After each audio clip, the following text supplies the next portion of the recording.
Hello friends. तो पिछले video में हम लोगों ने देखा था कि समुच्चय को व्यक्त करने की कितनी विधियां होती है। हम लोगों ने देखा था कि समुच्चय को व्यक्त करने के लिए दो विधियां होती हैं। एक विधि था सारणी या तालिका रूप। कौन सा रूप? सारणी या तालिका रूप, जिसको हम लोग अंग्रेजी में क्या कहते हैं? Roster form. यानी ये इसको रोस्टर पढ़ा जाता है। क्या? रोस्टर मेथड या जो भी कहा जाए मेथड। और दूसरा जो हमारा था वो था प्रतीकात्मक रूप, या इसी को हम लोगों ने देखा था क्या कहा जाता है? गुण प्रकटीकरण रूप, या इसी को हम लोग समुच्चय निर्माण विधि भी कहते हैं। समुच्चय निर्माण विधि। तो पिछले वीडियो में हम लोगों ने इन दो विधियों को देखा था, जिसके माध्यम से क्या किया जाता है? किसी समुच्चय को व्यक्त किया जाता है। तो पहले विधि में जो था, हम लोग अवयवों को क्या करते थे? मंझोले कोष्ठक के अंदर एक एक करके लिख करके कोमा की सहायता से क्या कर देते थे? सबको अलग कर देते थे। यानी अवयवों का क्या बनाते थे? टेबल बनाते थे। लेकिन दूसरे विधि में हम लोग क्या करते थे? तो हम लोग टेबल नहीं बनाते थे, सिर्फ सिंबल का प्रयोग करते थे। किसका प्रयोग? सिंबल का प्रयोग। यानी एक चर एक्स ले लेते थे, उसके बाद तिरछी लकीर या फिर कॉलन का यूज करते थे, उसके बाद फिर चर को लिख करके कोमा लिख करके उसके विशेष गुण को यानी साधारण गुण को क्या विशेष या साधारण गुण को क्या कर देते थे? लिख देते थे। यही हमारा कौन सा रूप होता था? तो समुच्चय निर्माण विधि। अब हम लोग एक्सरसाइज 1 यानी प्रश्नावली 1.1 प्रश्नावली 1.1 को शुरू करने से पहले, उससे पहले जो है 5 उदाहरण दिया हुआ है। तो हम लोग उदाहरण को भी देखेंगे, हम लोग उदाहरण को भी नहीं छोड़ेंगे। मतलब अच्छी तरह समझते हुए क्या करेंगे? उदाहरण को भी बढ़ते चलेंगे। तो हम लोग पहला उदाहरण देखते हैं। मतलब हम लोग अब क्या शुरू कर दिए हैं? प्रश्न शुरू कर दिए हैं। तो हम लोग पहला उदाहरण लेकर के इसको देखते हैं कि ये क्या कर रहा है, इसको कैसे सॉल्व किया जाए। तो देखते हैं।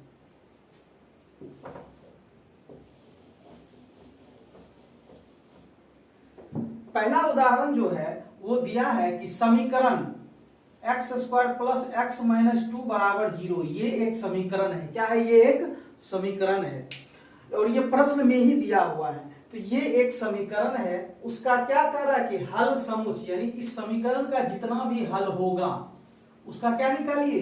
समुच्चय निकालिए। क्या निकालिए? समुच्चय निकालिए।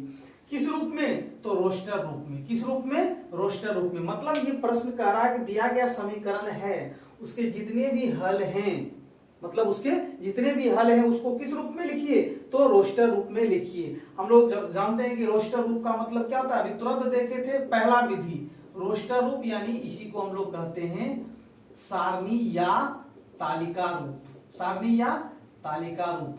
तो हम लोग क्या करेंगे? हल का मतलब होता है, हम लोग 10th में पढ़े हैं, 10वां में पढ़े हैं। हल का मतलब हुआ कि यदि कोई द्विघात समीकरण है उसका हल निकालना है, तो इसका मतलब उसमें जो चर रहता है उसका क्या निकालना? मान निकालना। तो यहाँ चर क्या है? x है, यानी x का क्या करेंगे? हम मान निकालेंगे और वही x के मान को क्या कर देंगे? सब ये रोस्टर के रूप में क्या कर देंगे? लिख देंगे। तो सबसे पहले हम लोग क्या करेंगे? इसका x यानी इसमें जो ये दिया गया समीकरण उसमें किसका मान निकालेंगे? x का। अब देखने से हमको ये स्पष्ट है कि ये एक द्विघात समीकरण है और द्विघात समीकरण के कितने हल होते हैं? 2 हल होते हैं। हम लोग 10th में पढ़ चुके हैं। तो आइए हम लोग देखते हैं इसको। तो हम लोग जो प्रश्न शुरू करेंगे बनाना, वो हम लोग एक नियम से बनाएंगे, स्टेप वाइज स्टेप बढ़ते चलेंगे। ऐसा नहीं है कि जैसे मन वैसे प्रश्न बनाए और क्या किए? आगे बढ़ते चलेंगे। क्यों? क्योंकि वो कहीं ना कहीं हमारा बोर्ड के अनुसार क्या है? गलत है। अब हम लोग ये जानते हैं कि अब जो क्वेश्चन हमसे पूछा जा रहा है, या बोर्ड के द्वारा जो क्वेश्चन हमसे पूछा जा रहा है, या जो टीचर जो हैं या प्रोफेसर जो है प्रश्न को सेट कर रहे हैं, तो वो हमसे क्या चाह रहे हैं? हमसे यही चाह रहे हैं कि हम जो आपको प्रश्न दे रहे हैं आप उसको किस तरीके से क्या करते हैं? बनाते हैं, प्रस्तुत करते हैं। ऐसा नहीं है कि उसको नहीं आ रहा है। जो क्वेश्चन सेट कर रहे हैं उसको तो सब कुछ आ रहा है, लेकिन क्या हम लोग क्या करते हैं? जैसे हम उसे बना दिए उसके बाद ऐसा लगता है जैसे एहसान कर दिए। वो ऐसा नहीं करना है। हम लोग स्टेप वाइज स्टेप क्या करेंगे? आगे बढ़ते चलेंगे। तो हम लोग जो शुरू करेंगे, सबसे पहले लिखेंगे हल। क्या लिखेंगे? हल। तो अब सबसे पहले जो दिया हुआ रहता है उसको लिख देंगे। क्या करेंगे? जो दिया हुआ रहेगा उसको लिख देंगे। तो लिखेंगे हल प्रश्न से दिया गया समीकरण या इसी को हम लोग कहते हैं प्रदत्त, यानी प्रश्न से दिया गया। यहां से ये हटा देते हैं, प्रश्न से दिया गया, दिया गया को हम लोग क्या लिखते हैं, प्रदत्त। तो प्रश्न से दिया गया यानी प्रदत्त समीकरण है। क्या है, तो हमारा समीकरण है x square plus x minus 2 बराबर 0। हम लोग यहां से शुरू करेंगे। अब हम लोग जान रहे हैं कि ये एक द्विघात समीकरण है। द्विघात समीकरण का गुणनखंड करना हम लोग अच्छी तरह जानते हैं। क्या करते हैं हम, यहाँ जो रहता है ये c के जगह उसको, और यहाँ क्या एक है इसको, दोनों को क्या कर देते थे, गुना कर देते थे। क्या कर देते थे, गुना कर देते थे। यानी गुना करने के बाद हमको कितना आया, -2 आया। ठीक है, अब हम यानी 2 को यानी -2 को इस तरह तोड़ेंगे कि जोड़ने पर कितना आ जाए, x आ जाए। क्या आ जाए, यानी इस दोनों को गुना करने पर -2 और x स्क्वायर को गुना करने पर कितना आ गया, 2x स्क्वायर। लेकिन हम लोग क्या करते, संख्या लेते, यानी इस दोनों को गुना करने पर हमको 2 आया। अब हम ऐसा सेटिंग करेंगे कि हमको जोड़ने या घटाने पर कितना आ जाए, 1 आ जाए। 1 का मतलब क्या, x आ जाए। बाकी तो गुना करने पर आएगा ही।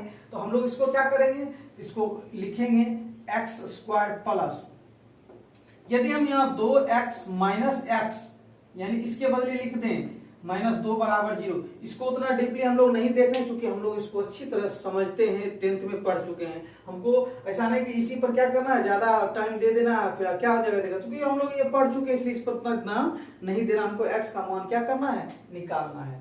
तो क्या निकाल रहे हैं, या अब हम लोग यहाँ से क्या करते हैं, x कॉमन लेते थे, यहाँ हुआ x प्लस, यहाँ से x लिए क्या बचा 2, यहाँ से -1 लिए कॉमन तो हो गया यहाँ x बच गया, और ये माइनस ले लिए तो यहाँ क्या हो गया +2 बराबर 0। अब यहाँ से हम लोग क्या करते हैं, x + 2 कॉमन ले लेते हैं, x + 2, यहाँ क्या बचा x -1 बराबर 0। अब हम लोग इसको क्या करते हैं, तो एक बार ये 0 के बराबर होता है, एक बार ये 0 के बराबर होता है, यानी इसीलिए x + 2 बराबर 0 और उधर x -1 बराबर 0। यहाँ से निकालते हैं x बराबर 0 प्लस है उधर माइनस, तो इसलिए x बराबर कितना हो गया, -2। एक मान इधर से, और इसको भी हल करते हैं, 0 ये माइनस है +1, तो इसीलिए x बराबर कितना हो गया 1, यानी x के 2 मान निकल करके यहाँ आ गया। ठीक है, यानी तो लिखेंगे अतः प्रदत्त समीकरण के अभिष्ट 2 हल x बराबर क्या है, एक है -2 और एक है 1। अभिष्ट का मतलब होता है, हम लोग देखते हैं, अभिष्ट का मतलब होता है जरूरी, जो जरूरी है, जो हमको चाहिए, जो निकालने कहा जा रहा है। ठीक है, तो यहाँ ये जो निकल के आया है, ये इसका क्या हुआ हल, ये सिर्फ अभी हल निकला है, अभी समुच्चय के रूप में इसको नहीं लिखे। यानी ये जो हमारा द्विघात समीकरण था उसके 2 हल निकले, x का मान यानी एक -2 और एक 1। तो अभिष्ट का मतलब जरूरी, जो हमको चाहिए, जो मेरा लक्ष्य है। तो ये दिए गए सब अतः प्रदत्त समीकरण, यानी प्रदत्त मतलब दिए गए समीकरण के अभिष्ट 2 हल कौन कौन है, एक ये है। अब हम इसको क्या करेंगे, किस रूप में लिखने का रहा है, तो रोस्टर रूप में लिखने का रहा है। इसीलिए अभिष्ट यानी जो हमको जरूरी है, अभिष्ट रोस्टर रूप क्या होगा, अभिष्ट रोस्टर रूप क्या होगा हमारा। तो चूंकि इसके 2 अवयव है, इसको क्या करना है, सारणी या तालिका रूप में लिखना है। चूंकि रोस्टर रूप में लिखना है, किस रूप में लिखना है, रोस्टर। रोस्टर का मतलब सारणी या तालिका बना देना। सारणी या तालिका विधि में हम लोगों ने देखा था कि मंझोला कोष्टक ले लेते हैं, उसके जितने भी अवयव है सबको क्या करते थे, कोमा की सहायता से लिख देते हैं। इसके 2 अवयव है, एक -2 और एक, यही हुआ हमारा क्या, सारणी या तालिका रूप। इसको दूसरे तरीके से अगर जो आप मान लीजिए इसको नहीं लिखना चाहते हैं तो लिखेंगे अतः दिए गए, यानी दिए गए क्या, समीकरण, मतलब यहां प्रश्न से ही उठाएंगे, दिए गए समीकरण का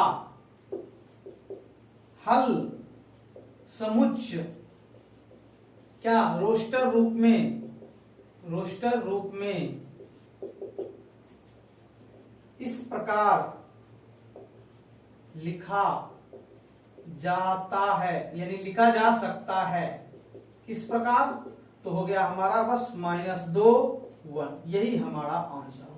तो आप या तो इस तरीके से लिख सकते हैं या फिर इस तरीके से लिखते हैं, दोनों में से किसी भी तरीके से लिखा जा सकता है। हम लोगों ने देखा कि ये जो द्विघात समीकरण है इसका हल समुच्चय जो था वो रोस्टर रूप में लिखना था, यानी सारणी या तालिका रूप में। सबसे पहले हमें x का मान निकाले, क्योंकि हमको पहले इसके अवयव को पता करना है, यानी x के मान को पता करना है, तभी हम लोग उसको क्या कर सकते हैं, रोस्टर रूप में लिख सकते हैं। तो हम लोगों ने यहाँ जो है गुणनखंड विधि का यूज किया है, जो कि हम लोग 9th 10th में पढ़ चुके हैं, इसलिए हमको इस पर ज्यादा ध्यान नहीं देना है। यदि आप लोगों को समस्या हो तो आप लोग कमेंट करें, मैं इसका एक अलग से वीडियो बनाकर आप लोगों को दे दूंगा। तो यदि आपको प्रॉब्लम हो तब कमेंट करें। तो आगे अब हम लोग उदाहरण देखते हैं।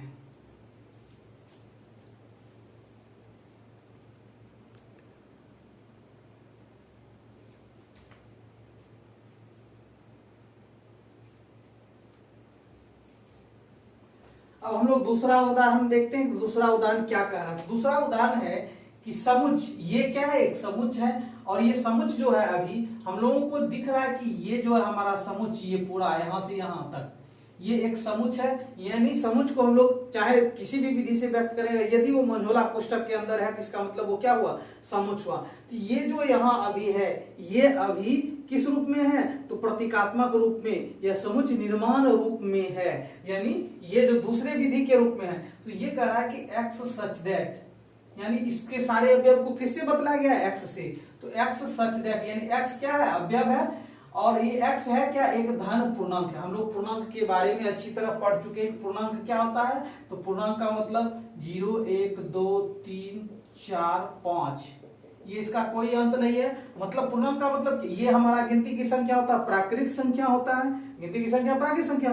जब हम इसमें जोड़ देते हैं 0 0 को भी साथ कर लेते हैं, ये पूर्ण बन जाता है। लेकिन जब हम इसी में माइनस को भी, यानी -1 -2 -3 -4 को भी जब साथ कर लेते तो ये हमारा नया जो बनता है, यही हमारा क्या होता है, पूर्णांक होता है। क्या होता है, पूर्णांक होता है। तो यहाँ ये जो कह रहा है कि x क्या है, एक धन पूर्णांक, मतलब हमको इसमें धन पूर्णांक ही लेना है। चूंकि हम लोग जानते हैं पूर्णांक जो होता है वो माइनस में भी होता है और प्लस में भी होता है, और 0 ना तो प्लस है और ना माइनस। तो ये कह रहा है कि x धन पूर्णांक है। क्या है, धन पूर्णांक है, यानी हमारा धन पूर्णांक 1 2 3 4 5 6 7 8 9 ये चलता रहेगा।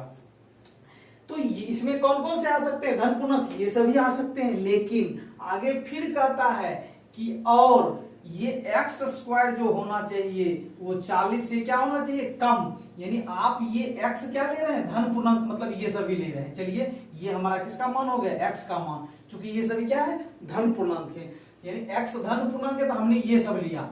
लेकिन आगे जो कंडीशन ये लगाया है कि एक्स स्क्वायर होना चाहिए वो कम होना चाहिए, छोटा मतलब एक्स स्क्वायर ये जो होना चाहिए कम होना चाहिए किससे, 40 से। तो अब इसमें वही आएगा जिसमें एक्स स्क्वायर का मान क्या होगा, 40 से कम। तो एक्स की जगह हम यदि 1 रखते हैं तो 1 का स्क्वायर कितना होता है, 1 जो है 40 से कम है, ये तो सही है, ठीक है। फिर हम 2 रख के देखते हैं तो 2 का स्क्वायर कितना होता है, 4, तो 4 40 से कम है, ये भी सही है। 3 का, अब x के जगह 3 रखते हैं तो 3 का स्क्वायर, क्योंकि x स्क्वायर रख रहे हैं तो 3 का स्क्वायर कितना होता है, 9, 9 भी 40 से कम है, तो ये भी सही है, ये भी सही है। अब 4 का स्क्वायर रखते हैं तो 4 का स्क्वायर कितना होता है, 16, 16 भी क्या है, 40 से कम है, तो ये भी हो सकता है। आगे बढ़ते हैं, अब हम लोग इधर देखते हैं 5 का स्क्वायर यानी ये 25, ये भी 40 से कम है। 6 का स्क्वायर यानी 36, ये भी 40 से कम है। 7 का स्क्वायर ये यानी 49, क्या ये 49 40 से कम है, नहीं, 49 अब बड़ा हो जा रहा है। अब हमारा 7 जो है यहाँ x का मान संभव नहीं है, क्योंकि उसका स्क्वायर 40 से कम नहीं आ रहा है, क्या हो रहा है, 40 से ज्यादा आ रहा है। 8 का स्क्वायर देखते हैं तो वो भी 64 हो जा रहा है, 40 से ज्यादा हो जा रहा है। यानी अब जो है, यानी सिर्फ 6 तक ही धनात्मक धन पूर्णांक ले सकते हैं जिसका स्क्वायर क्या होगा, 40 से कम होगा। तो अब हम लोगों ने ये तो देख लिया कि हाँ ये 1 से लेकर 6 तक ही होता। अब हमको इसको बनाएंगे कैसे, तो सो देखते हैं। तो हम लोग इधर बनाते हैं, हम लोग लिखेंगे हल, क्या लिखेंगे, हल। तो लिखेंगे कि स्पष्टतः या स्पष्ट है कि 1 2 3 4 5 एवं 6 ही ऐसे धन पूर्णांक हैं जिनमें से प्रत्येक का वर्ग क्या है, 40 से कम है। क्या है, 40 से कम है। इसका मतलब है कि इस समुच्च का जो अवयव होगा क्या होगा, 1 2 3 4 5 6 होगा। और इसको किस रूप में लिखने का रहा, ये रोस्टर रूप में। रोस्टर मतलब सारणी या तालिका रूप में। क्या, सारणी या तालिका रूप का मतलब हुआ कि मंझोले कोष्ठक के अंदर सारे अवयवों को क्या कर देंगे, कोमा की सहायता से लिख देंगे। तो लिखेंगे अतः दिए गए समुच्च का अभिष्ट रोस्टर रूप, यानी ये जो दिया गया हमारा समुच्च है, यहां लिख सकते हैं अतः प्रश्न में, ऐसा भी लिख सकते हैं, दिए गए समुच्च का अभिष्ट रोस्टर रूप। क्या अभिष्ट मतलब जो चाहिए, इस प्रकार लिखा जा सकता है। तो कैसे लिख सकते हैं, तो हम लोग क्या करेंगे, मंझोली कोष्ठक के अंदर डाल दिए। चूंकि इसके अवयव क्या है, 1 से 6 तक, 1 2 3 4 5 6, बस हमारा यही आंसर है। तो दूसरे उदाहरण का हमारा यही आंसर है। अब हम लोग तीसरा उदाहरण देखते हैं।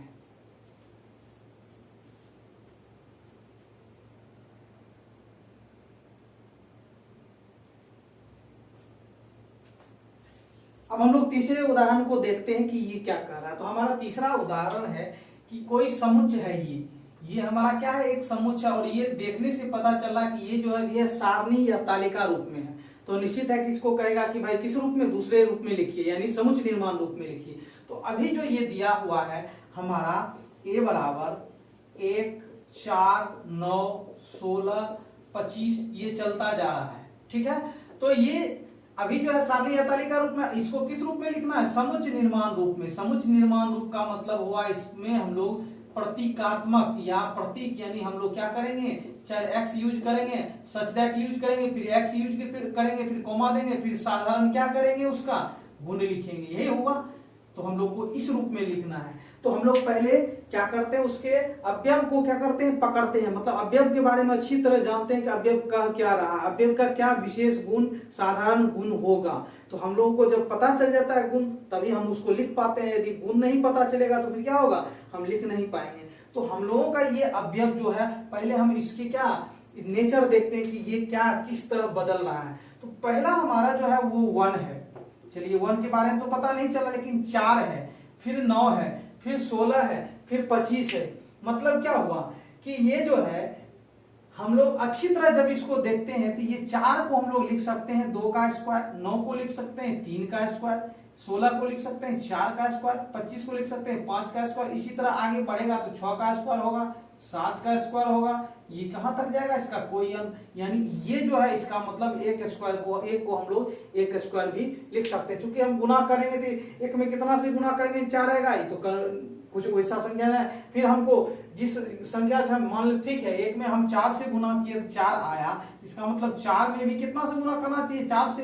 तो क्या आना, तो यहाँ तो 9 है, तो 16 है नहीं, तो इसलिए ये क्या हुआ, हमारा गड़बड़ हो गया। या हम लोग ये भी कहें कि एक में हम 3 जोड़े, चलो भाई 3 जोड़े, तो अगला में कितना जोड़े, अगला में 5 जोड़ दिए, तो अगला में कितना जोड़े, तो 7 जोड़ दिए, अगला में कितना जोड़े, तो क्या कितना जोड़े, 9 जोड़ते। तो ये भी हो सकता है, ये भी हमारा पैटर्न हो सकता है, हो सकता है। लेकिन जब हमको ये अच्छी तरह पता है, मतलब यहाँ स्पष्ट है कि ये जो है क्या है, 1 का स्क्वायर है, 2 का स्क्वायर है, 3 का स्क्वायर है, 4 का स्क्वायर, 5 का स्क्वायर, 6 का स्क्वायर, हम उसको नहीं देखेंगे। अब इसको ध्यान से देखने पर ये पता चल रहा है कि हमारा ये जो है, ये स्क्वायर तो सब पर है, क्या है, सब पर है, लेकिन है स्क्वायर किस पर, तो 1 पर है, 2 पर है, 3 पर है, 4 पर है, 5 पर है, 6 पर है, 7 पर है, 8 पर है, और ये चलता जा रहा। हमारा ये सभी क्या है, और हम लोग जानते हैं कि ये सभी हमारे प्राकृत संख्याएं हैं।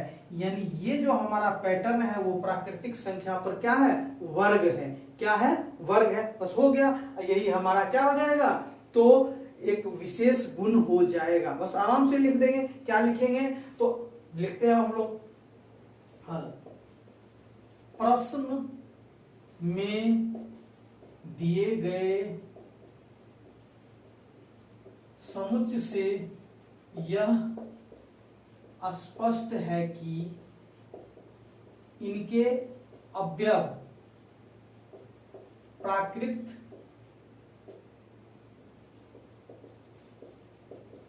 संख्याओं के वर्ग हैं।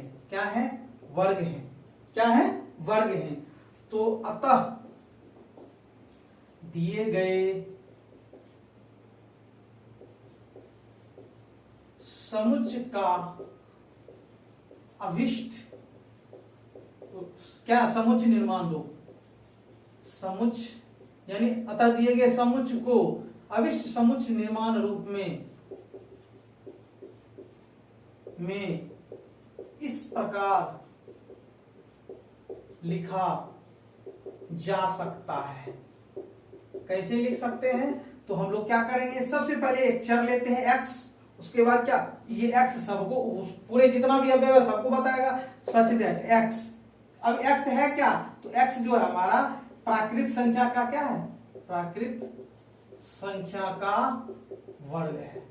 बस हो गया हमारा, क्योंकि हम ये x हमारा क्या है, तो x क्या है, प्राकृत संख्या का वर्ग है, क्योंकि x जो है सबको बतलाएगा, और ये है क्या, तो प्राकृत संख्या का वर्ग है। हम लोगों को बस उसका क्या हो गया, गुण पता चल गया कि प्राकृत संख्या का वर्ग है, बस वही लिख दी। या हम लोग इसको दूसरे तरीके से ऐसे भी लिख सकते हैं। कैसे, तो ऐसे x सच दैट x, याद होगा हमने प्राकृत संख्या के लिए क्या लेते थे, छोटी n लेते थे। क्या लेते थे, छोटी n, यानी x बराबर हम क्या किए, प्राकृतिक संख्या यानी n ले लिए। अब चूंकि n लेंगे तो नहीं चलेगा, तो हम इस n का मतलब क्या होता है, प्राकृतिक संख्या, यानी 1 2 3 4 5 6 ये चलता रहेगा। लेकिन चूंकि इसका क्या है, ये वर्ग है, इसलिए हम लोग क्या करेंगे, इस पर पावर 2 दे देंगे, चूंकि ये हमारा क्या है, वर्ग है। जहां n क्या है, अब हमारा n जो है, ये छोटा वाला n जो लिए थे, ये प्राकृत संख्या है, और इसको प्राकृत संख्या दिखाने के लिए इस चिन्ह का प्रयोग करते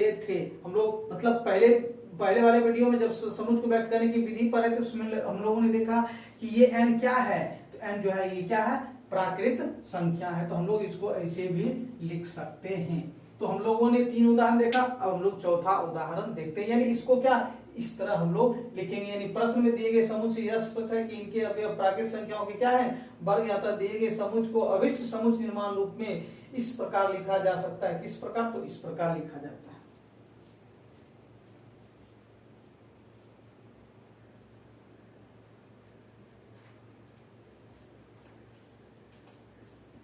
अब हम लोग चौथे उदाहरण की ओर बढ़ते हैं। तो चौथा उदाहरण हमारा क्या है, सो देखते हैं। हमारा चौथा उदाहरण यहां तक है, इसको देखते हैं। तो उदाहरण 4 क्या कर रहा है कि समुच्चय, ये एक समुच्चय है, ये हमारा क्या है, एक समुच्चय है, और देखने से पता चल रहा है कि ये सारणी या तालिका रूप में लिखा हुआ है। तो इसको किस रूप में लिखने का रहा है, समुच्चय निर्माण रूप में, यानी प्रतीकात्मक रूप में, सिंबल, यानी वही चर x का मान, तिरछी लकीर का मान, यानी ये सब हमको लिखना है। मतलब तिरछी लकीर का मान नहीं, तिरछी लकीर, ये सब का क्या करना है, यूज करना है।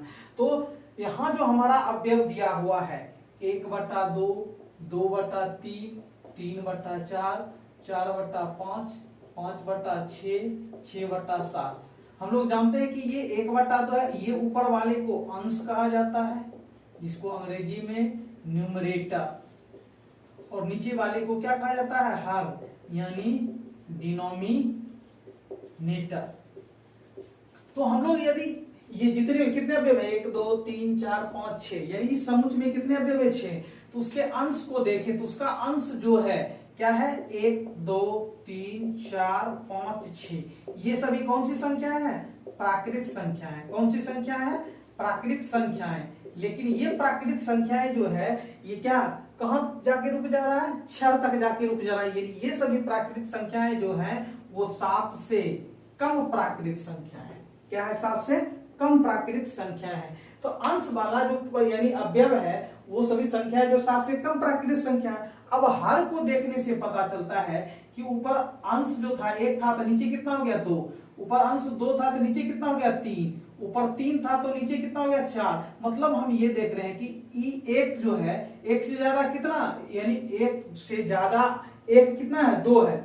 यानी और दूसरा हम देखते हैं 3 क्या है, 2 से 1 ज्यादा, 4 क्या है, 3 से 1 ज्यादा, और 5 क्या है, 4 से 1 ज्यादा, 6 क्या है, 5 से 1 ज्यादा, 7 क्या है, 6 से 1 ज्यादा। तो हर जो है वो अंश से क्या है, 1 ज्यादा, यानी हर यानी 2 जो है अंश यानी 1 से क्या है, 1 ज्यादा है। हर यानी 3 जो है अंश यानी 2 से कितना है 1 ज्यादा है, तो इसका मतलब हर जो है वो अंश से कितना ज्यादा है 1 ज्यादा है, क्या है 1 ज्यादा है।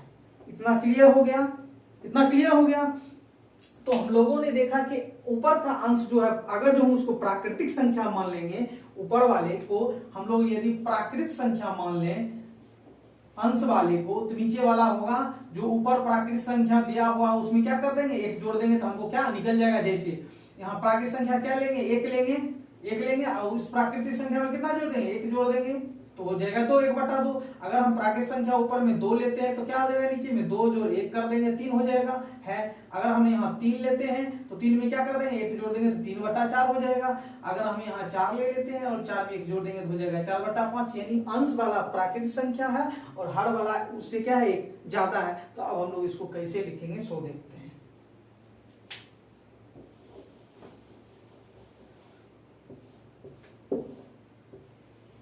तो यहां हमने लिखा कि प्रदत्त समुच्च यानी ये जो दिया गया समुच्च है के अवयवों को यानी इसके अवयवों को देखने से यह स्पष्ट हो जाता है कि अवयवों का अंश जो है कौन कौन था अंश 1 यानी अंश 1 2 3 4 5 6 यही सब 1 2 3 4 5 एवं 6 है, यानी ये दिए गए अवयवों के अंश क्या है ये सभी है जो 7 से क्या है ये सभी क्या है 7 से कम प्राकृत संख्याएं हैं तथा प्रत्येक अवयव का हर जो है, अब हर जो है यानी नीचे वाला जो है अंश से ठीक 1 ज्यादा है, जो अभी मैंने बताया उसी को हमने शब्द में लिख दिया। तो अतः दिए गए समुच्च को समुच्च निर्माण रूप में इस प्रकार लिखा जा सकता है। कैसे, तो हम क्या करेंगे अब यहाँ एक चर लिए x सच दैट x। अब चूंकि यहाँ क्या करते हैं प्राकृतिक संख्या की बात है, तो प्राकृतिक संख्या की जब बात रहेगी तो छोटी n भी आएगा और बड़ी n भी आएगा, दोनों आएगा, मतलब दोनों का हम यूज करेंगे। ये जरूरी नहीं है कि आएगा ही आएगा, हम लोग कोशिश करेंगे कि इसी का क्या करेंगे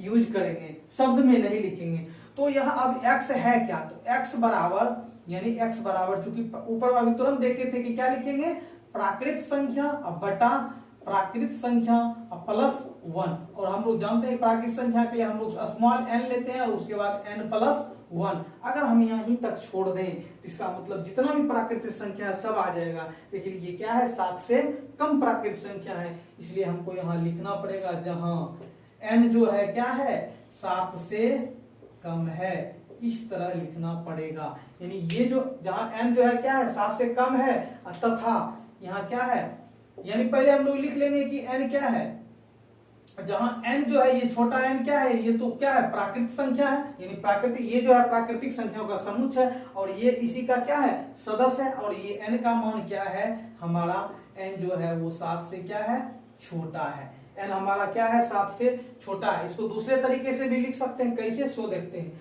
ये हमारा क्लियर हो गया। अब हम इसको दूसरे तरीके से कैसे लिखेंगे, हमारा जो प्राकृतिक संख्या था 1 2 3 4 5 6 था, हम लोग इसको दूसरे तरीके से क्या करते हैं कि ये हमारा प्राकृतिक संख्या जो 7 से क्या है छोटा है, इसमें क्या होता है कि जो हमारे पास रहता है उसे एक आगे बढ़ करके हम ले लेते हैं, कहते हैं कि ये जो हमारा ये सभी संख्या ये क्या है 7 से छोटा है, लेकिन हम चाहते हैं कि हमको जो दिया हुआ है उसी में से हम लें, क्या करें उसी में से लें, एक्स्ट्रा हम यूज नहीं करें। तो हम क्या करेंगे कि n का मान जो होगा वो क्या होगा, n का मान यहाँ इसको लिखेंगे, n का मान क्या होगा एक, n का मान 1 भी हो सकता है और जो भी n का मान क्या 1 तो होगा ही होगा, और उसके बाद आगे बढ़ते हैं हम लोग तो देखते हैं कि n का मान 1 से क्या होता जा रहा है बड़ा होता जाता है, यानी n का मान जो है 1 से क्या होता जाता है बड़ा, यानी n का मान जो है हमको 1 से बड़ा भी हो रहा है, यानी n का मान 1 के बराबर भी है और n का मान क्या है 1 से बड़ा है। तो हम लोग इसी को क्या कर सकते हैं दूसरे तरीके से लिख सकते हैं, कैसे जो अभी दिखाएगा। अब यहाँ 1 का तो कम हो गया, अब यहाँ हम लोग देखते हैं कि n का मान क्या हो रहा है अब 6 तक आके रुक रहा है, मतलब 6 को तो साथ करेंगे ही करेंगे 6, और उसके बाद क्या हो रहा है इधर जो है इधर ये 6 से क्या है कम है, यानी हम लोग इसको दूसरे तरीके से भी यूज किए। तो अब हम इसको क्या करेंगे जब हम यूज करेंगे तो n जो हो गया क्या हो गया 1 के, यानी इस दोनों चिन्ह को यूज करेंगे तो n का मान बराबर भी होगा और बड़ा भी होगा किससे 1 से, मतलब ये बड़ा भी हुआ 1 से और बराबर भी हुआ 1 से, और यहाँ क्या हुआ n का मान जो है छोटा भी हुआ 6 से और बराबर भी हुआ 6 से। जब दोनों को साथ मिलाएंगे n का मान 1 से बड़ा या बराबर और n का मान 6 से छोटा या बराबर, मतलब हम लोग इसको ऐसे लिखे कि n का मान जो है एक से क्या हुआ, एक से n जो है एक से बड़ा है और बराबर है, और n का मान 6 से छोटा है और बराबर है। यानी जहां क्या लिख दिए इस तरह, जहां n एक प्राकृतिक संख्या है और ये हम लोग ऐसे भी लिख सकते हैं। तो हम लोगों ने देखा कि ये इस समुच्चय को समुच्चय निर्माण रूप में कैसे। अब हम लोग लास्ट जो उदाहरण है 5वां वो देखते हैं।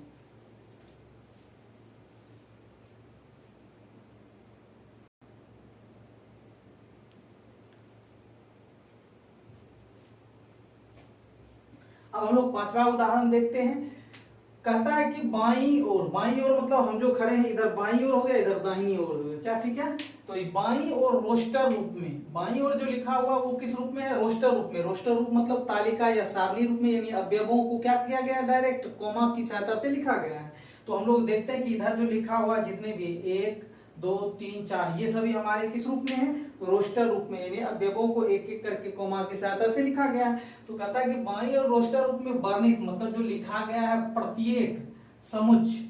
अब प्रत्येक समुच्चय को जो रोस्टर रूप में लिखा गया बाई और उसका जो है यानी इसका किधर से, दाई और समुच्चय निर्माण रूप में वर्णित, यानी दाई और ये सब किस रूप में लिखा गया है, तो समुच्चय निर्माण रूप में जो लिखा गया, वर्णित किया गया, दर्शाया गया है, दिखाया गया है, को क्या करना है, समुच्चय को सही मिलान करना है। मतलब बाई और रोस्टर रूप में और दाहिनी और समुच्चय निर्माण रूप में लिखा हुआ है, यानी इसको क्या करना है, इससे मिलान करना है। जो क्या, बस तरीका दोनों का अलग अलग है दोनों एक ही चीज। यानी इधर एक क्या कर दिया है, रोस्टर रूप में लिख दिया, इधर समुच्चय निर्माण रूप में लिख दिया। इसमें तो हमको स्पष्ट है, दिख रहा है, लेकिन हमको इसको क्या करना पड़ेगा, थोड़ा सा इसको एक एक करके सबको पहले किस रूप में लेना जाना पड़ेगा, ये रोस्टर रूप में, तब हमको पता चलेगा कि हाँ इसको किससे मिलाना है। तो देखते हैं पहला इस पर तो ध्यान नहीं देना, इसको देखना। पहला है हमारा, ये कह रहा है कि x सच दैट x एक धन पूर्णांक है। अब हम लोग पूर्णांक समझते हैं क्या होता है। पूर्णांक का मतलब 0 1 2 3 4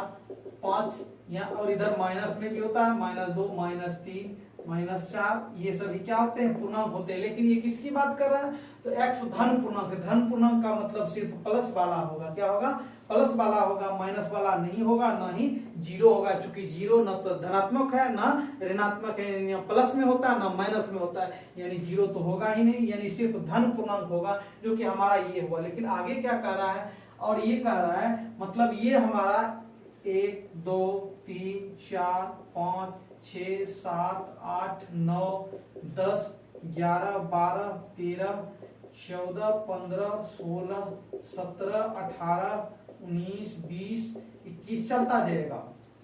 तो अब ये कह रहा है कि x धन पूर्णांक है। चलो भाई धन पूर्णांक तो ये सभी हो गए, लेकिन ये कह रहा है 18 का भाजक है। भाजक मतलब होता है जो 18 को पूरा पूरा क्या कर देगा, काट देगा। यानी धन तो है लेकिन सभी नहीं हो सकते हैं, इसमें से वही होगा जो 18 का क्या है, भाजक है। यानी जो 18 को पूरा पूरा क्या कर दे, काट दे।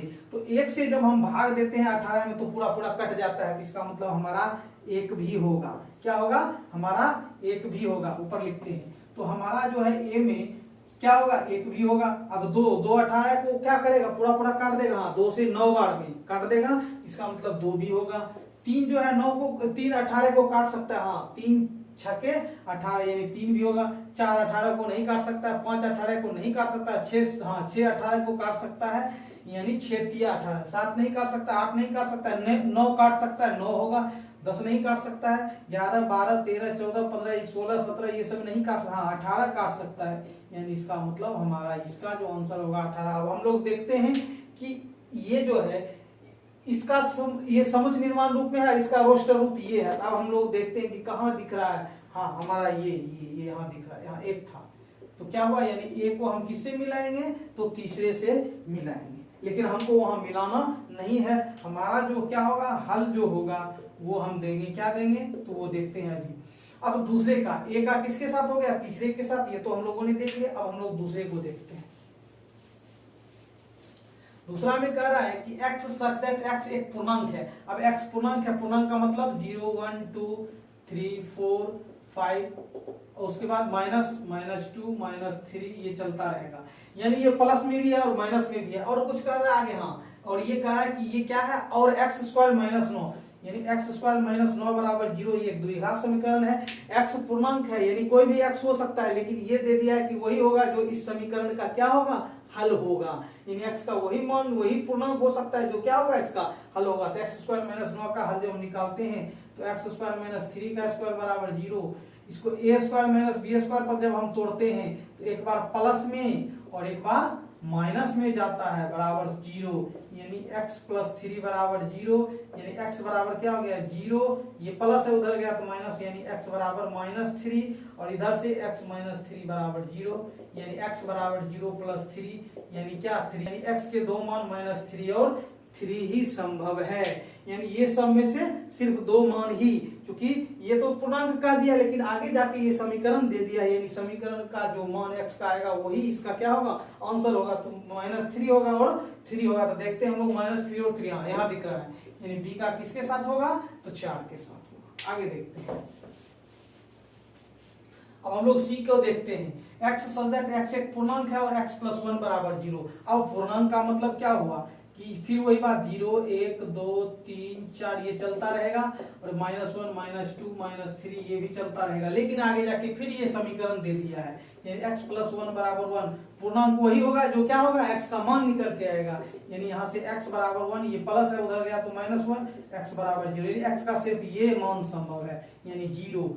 0 कहाँ है तो 0 हमारा c का इसके साथ मिल गया। अब हम लोग लास्ट जो देख रहे हैं वो देख रहे हैं d का क्या है कि x सच दैट x ये जो है क्या है प्रिंसिपल का अक्षर है। अब प्रिंसिपल में क्या PRINCIPAL है। इसका क्या करेंगे समुच्चय बनाएंगे तो p होगा, p तो होगा, r होगा, r होगा जो कि हम लोग पीछे देख चुके हैं, i होगा, i होगा, n होगा, n होगा, c होगा, c होगा।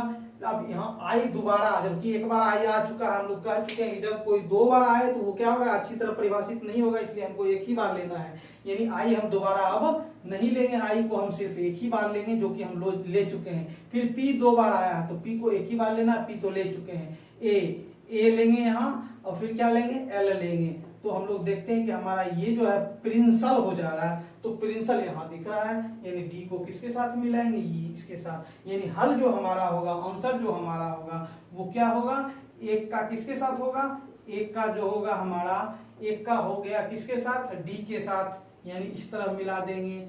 फिर दूसरे का किसके साथ होगा, दूसरे का हो गया हमारा सी के साथ, दूसरे को हमने सी के साथ मिला दिया। उसके बाद तीसरे का किसके साथ होगा, तीसरे का हाँ एक के साथ, तीसरे का एक के साथ, और चौथा का किसके साथ होगा, चौथा बी के साथ। तो हमारा ये आंसर है। हम लोगों का आज उदाहरण क्या हुआ समाप्त हुआ। अब हम लोग अगले वीडियो में प्रश्नावली 1.1 देखेंगे।